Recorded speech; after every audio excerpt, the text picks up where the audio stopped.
Face à la crise des migrants, le président de la Commission européenne, Jean-Claude Juncker, appelle les pays membres de l'UE à faire preuve de solidarité et à se répartir immédiatement 160 000 réfugiés. La chancelière Angela Merkel propose de son côté d'instaurer une répartition contraignante des réfugiés. L'option des quotas est toujours rejetée par certains pays d'Europe de l'Est, tout comme par le Royaume-Uni. La France a, elle, accueilli en Seine-et-Marne ses premiers réfugiés, une cinquantaine de Syriens et d'Irakiens pris en charge par la Croix-Rouge. Le gouvernement s'est réuni à Matignon pour commencer à organiser l'hébergement des 24 000 personnes que le pays a accepté d'accueillir au titre de l'asile dans les 2 ans à venir.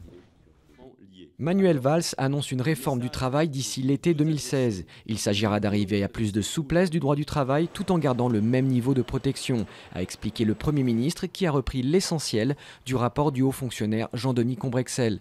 Le chef du gouvernement a en revanche enterré l'idée de relever le seuil de déclenchement des heures supplémentaires, actuellement fixé à 35 heures. Nouvelle grève des pilotes de la Lufthansa. Des centaines de vols, courts, moyens et longs courriers, ont été annulés sans toutefois provoquer de chaos dans les aéroports allemands. La compagnie, qui en est à sa 13e grève depuis avril 2014, a saisi un tribunal de Francfort qui a jugé illégal ce mouvement et ordonné la reprise du travail. De la haute couture version recyclage. Des femmes de ménage et employés d'hôtels de toute la Thaïlande ont fait preuve d'une imagination débordante pour confectionner d'impressionnantes robes à partir de déchets recyclés. Magazines, emballages et même canettes de bière, tout est bon pour cette compétition annuelle qui a eu lieu à Bangkok.